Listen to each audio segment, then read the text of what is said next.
Oh, howdy all, grab yourselves a beer. It is time for some Path of Exile discussion. Today, I wanted to talk about the information that's been revealed for the Harvest League in the last couple of days. So that is Sunday my time and Monday my time, which includes this little doozy. The reach of the Council Spinebow has been overhauled. But the first thing I wanted to talk about is a race that's being run. So the Harvest League is going to introduce new bosses, and Grinding Gear Games have got a prize for the first person to kill the top new boss of the league. So this would be the equivalent, I guess, of beating Wave 20 in the Simulacrum. You'll fight this new boss. There's information on exactly how you encounter them isn't clear yet, but it seems that you'll need to kill 3 precursor bosses and then fight the final boss. If you're the first person to kill this boss in hardcore solo self-found Delirium, then you'll win a gaming laptop. And if you're not the first person to kill them, but you record a kill during week 1, you'll have a chance. You'll go into a raffle draw where you've got a chance of winning a second PC, a second laptop. Now, as I said, there are 2 ways that you can compete in this. The first one is going to be to go absolutely nuts on the hardcore solo self-found side of things. If you're going to do this, in order to be competitive, you're going to need to have a team behind you. That team are going to need to play even more recklessly than you, but play in softcore trade enabled, so that they can get to the boss really, really quickly and learn everything there is to learn about the encounter. And then they'll need to coach you as to how to beat it. They'll need to provide you a video guide, all sorts of things like that. So you would spend the first day or 2 building a character that's powerful enough in hardcore solo self-found to be competitive, and then you'd have to go into the boss not blind, because it will have already been beaten in trade enabled by this point, and that's where they would help you out in that sort of things. Very few people in the entire Path of Exile community will be competitive in this aspect. And the people that are know exactly who they are. The alternative is for anyone who kills this boss during week 1 of the league. So the cutoff it's actually about 10 days. 10 days this is valid. Anyone that can kill the boss within 10 days or so of the league start will be put into a raffle draw, and one of those people will receive the same prize. There's also a bunch of other Stygian themed microtransactions as well. So a reasonably cool character outfit that you can win as well. So there's a bunch of prizes there, and another thing that GGG point out is that the same player can't win both prizes. I think this is going to be fun. The number of people that are in the running for the hardcore solo self-found prize will be very small. I think there's probably 100, 200 people that are competitive in this. I'm certainly nowhere near good enough to be competitive in it. They know who they are. Most of them probably stream, and they'll be really exciting to watch. So do keep that in mind. You might want to watch. You might want to consider watching some of them on Twitch during the time until this prize is won. And then after that, for everyone else, there is the rush to maps, clear maps, get a powerful character, and then try to beat this boss week 1. I think that the layer of people that can beat this boss week 1. I don't know exactly how hard it is. I have no more information about this boss than you do, but I think that for most people, it's probably going to be about as tough as getting 40 challenges over a whole league. So it's going to require quite a lot of focused play time, but it's also all over in 9 or 10 days rather than being 3 months. So if you're excited by that, then definitely have a look into this race and maybe have a go at whatever you think you can be competitive in. I'm going to go for 1 kill during week 1. I'm not going to make any attempt at the hardcore solo self-found, because I know that I just simply don't have the play skill or the play time to be the first. A second thing that came out today was more harvest crafting options, and there's a couple of little doozies in here. So just having a look through, we already had the change a unique into Parandus coins, change a sacrifice or mortal fragment, and change a pale court fragment into another random one. They were all revealed last week. And I think the key that they're showing there is that there's a bunch of these crafting options that are all about crafting consumables in some way, or augmenting consumables. Then we have the really interesting ones. Add an implicit modifier to a cluster jewel. We'll get to what they do later because there's a list. They look well, there's not a list. There's a single example, but adding implicits where they normally aren't available is really, really strong. Remove a critical modifier from an item. This is going to be something for if you get an item. I think this is just going to be a general rule in Harvest.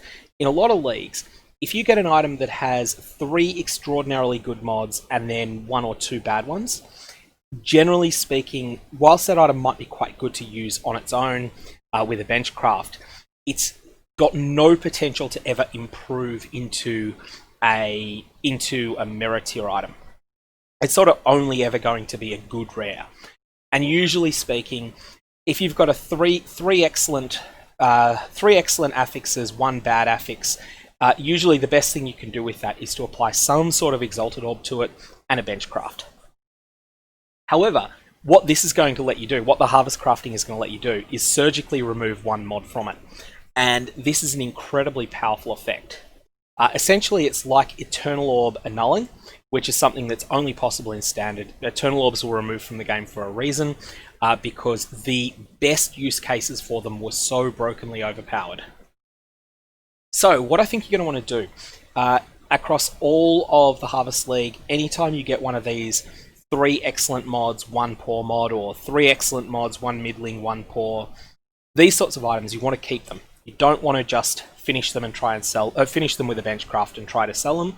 You want to keep them. You want to hoard them, and then when you get one of these crafts, which I think will be very precious and very rare, you want to come along and surgically remove whatever mod was not whatever mod does not synergize with the rest of the item. Now, often critical related mods are pretty good, so you're often not going to want to do this. But if you had a low tier of critical hits on a spellcaster shield, then removing that for the potential to then exalt on top tier would be a very solid option. Augments an item with a new life modifier. Again, often the last piece you want on an item is life, so that's really strong. This is one of those surgical exalted orb options. Very, very, very powerful. Now we have something better. Augments an item with a new life modifier with lucky values. Now, this is not as powerful as something we'll get to later, but lucky values means that the item, the single mod that you're adding, is rolled twice and the better roll is kept. So it's like a single-use Divine Orb for the item, except it doesn't scramble everything else on the item. This is really quite solid, and there's a big jump in power between this mod and this mod when you're dealing with an item that's already quite good. Sacrifice a map.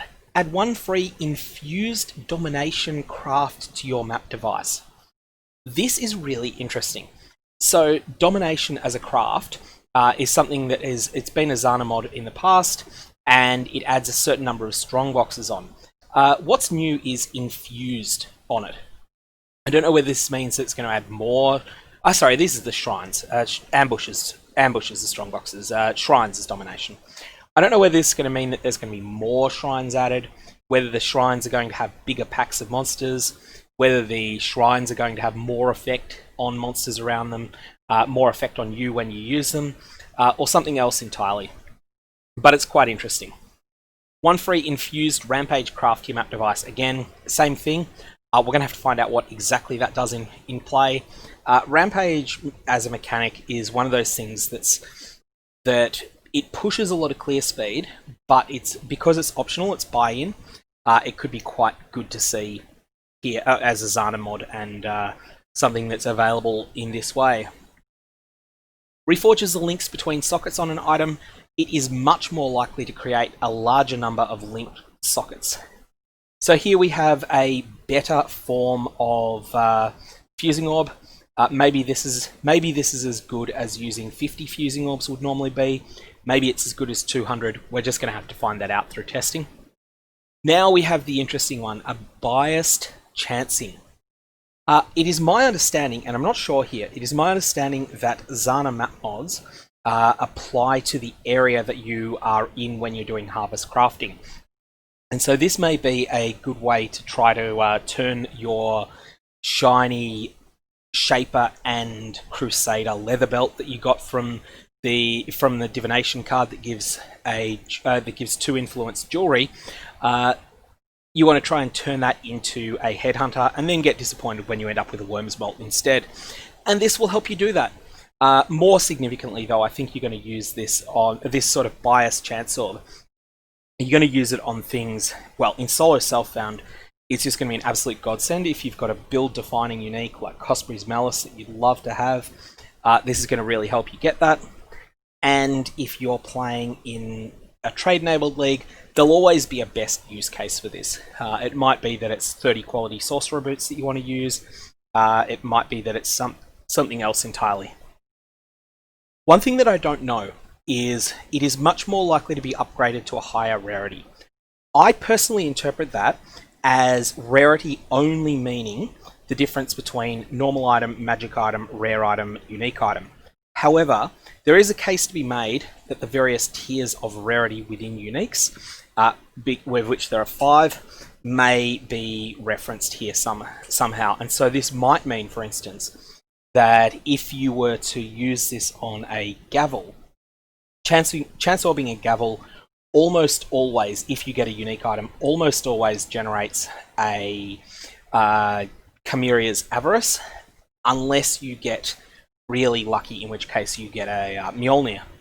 It may well be that this biases it so that you are more likely to get a Mjolnir than you otherwise would be. We're going to have to test that out, and that's going to take some serious numbers of uses of this to be sacrificed in order to find out. Reforge is a rare item with new random modifiers. It is much more likely to have a higher average modifier level. So when I see this, I immediately think of the similar but not identical wording found on Sanctified Fossils. Sanctified Fossils do not have the word much in there. Now this makes me think that the biasing on this may be stronger than a Sanctified Fossil, which it kind of needs to be, because Sanctified Fossils, the power in them is that you can use them in conjunction with other fossils. So you have fossils biasing perhaps towards lightning damage, because that might be what you want. You might want lightning mods, so you use a metallic fossil, but you also use a Sanctified Fossil to make your metallic fossil much better. This here cannot be used in conjunction with a metallic fossil, so you have less control, and therefore for it to be as good as a Sanctified Fossil, it needs to have more of a powerful bias.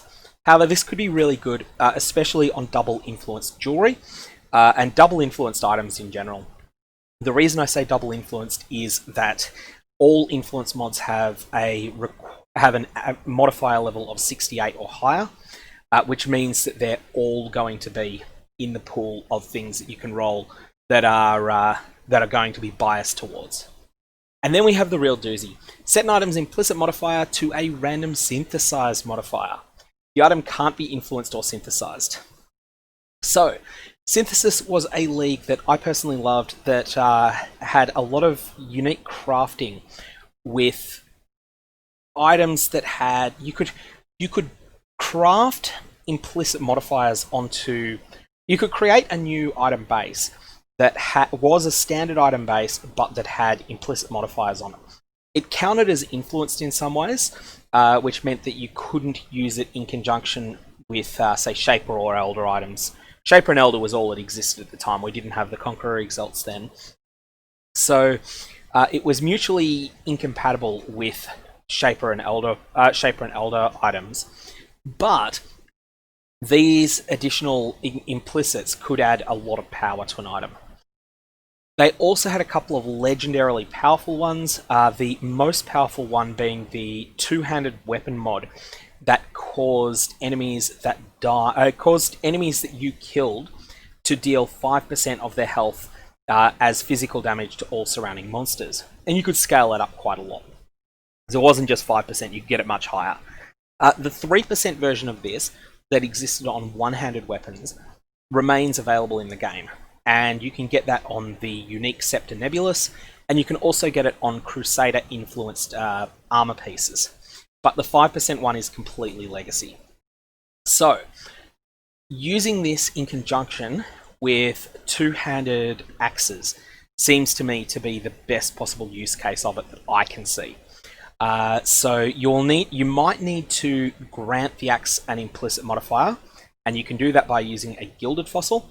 And then once you've done that, you then roll your axe and then smash it with this mod when you get it. And if you hit that ridiculously powerful mod, then holy shit, you've got something phenomenal. This is going to be a lot of fun to play around with, I think. Anyway, we're going to have to see. I'm expecting this to be quite rare, but not necessarily as rare as things like remove a critical modifier from an item or add a new life modifier to an item or things like that. I think it could be quite rare, but the key thing is you can only do it once, because once you've got a synthesized implicit on an item, I believe that makes the item synthesized, which means that it can't be hit again with this. Additionally, it costs 100 points of life force, which is not a trivial amount, and it's more than any other craft that I've ever seen in this system. And then we have the implicit mods on jewels. So these don't seem very powerful yet.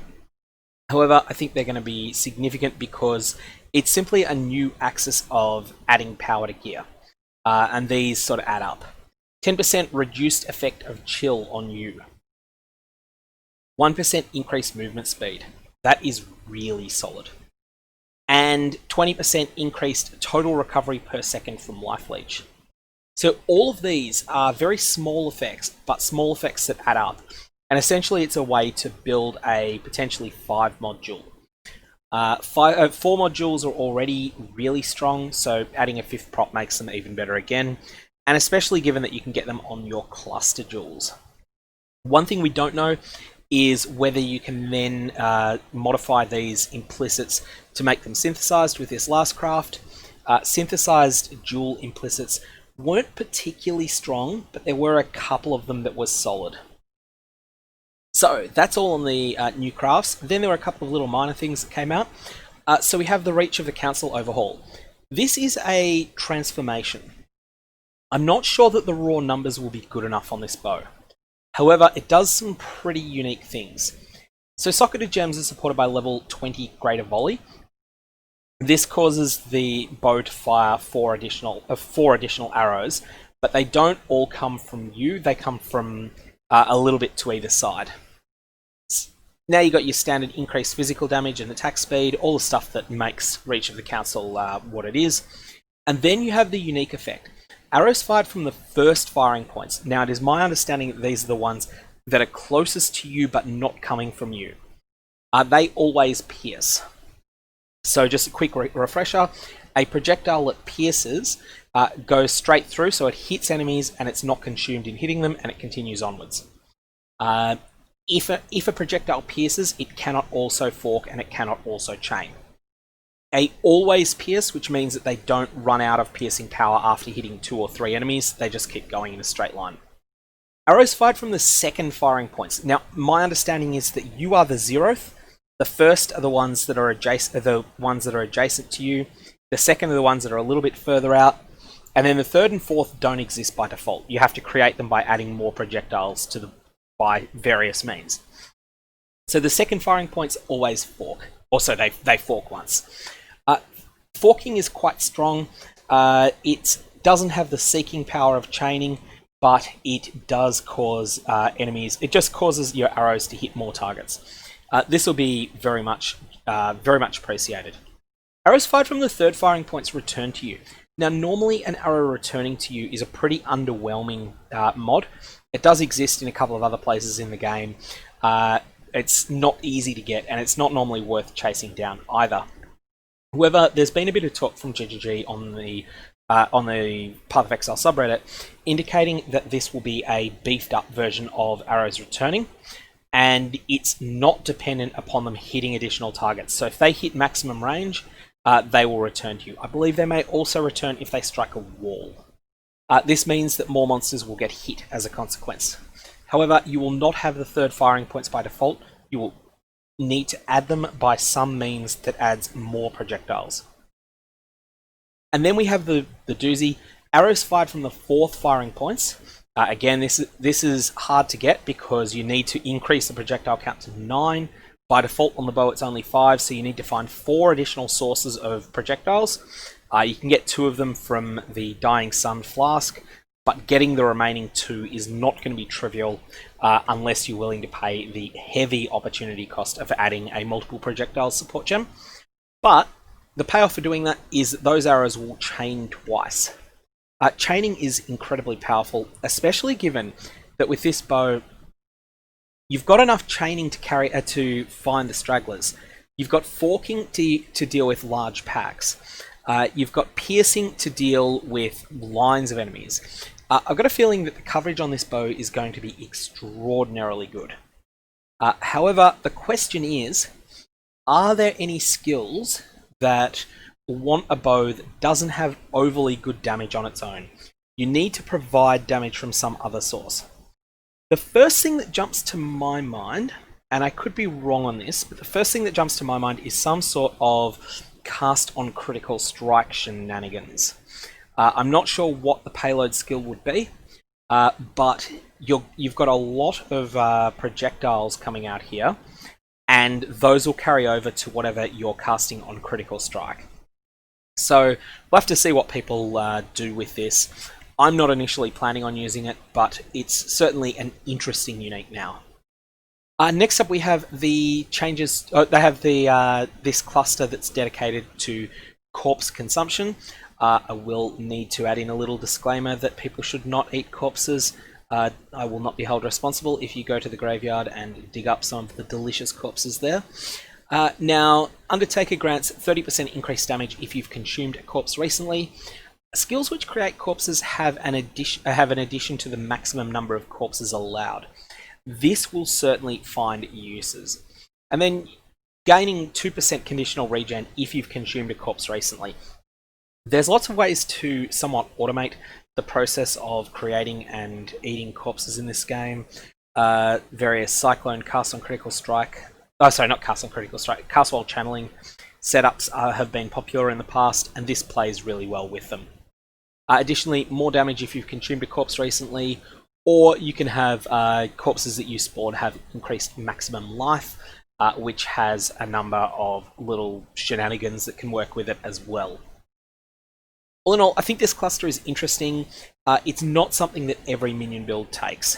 It's something that you only take if you need very specific things to make your build work, but it will be good in those niches.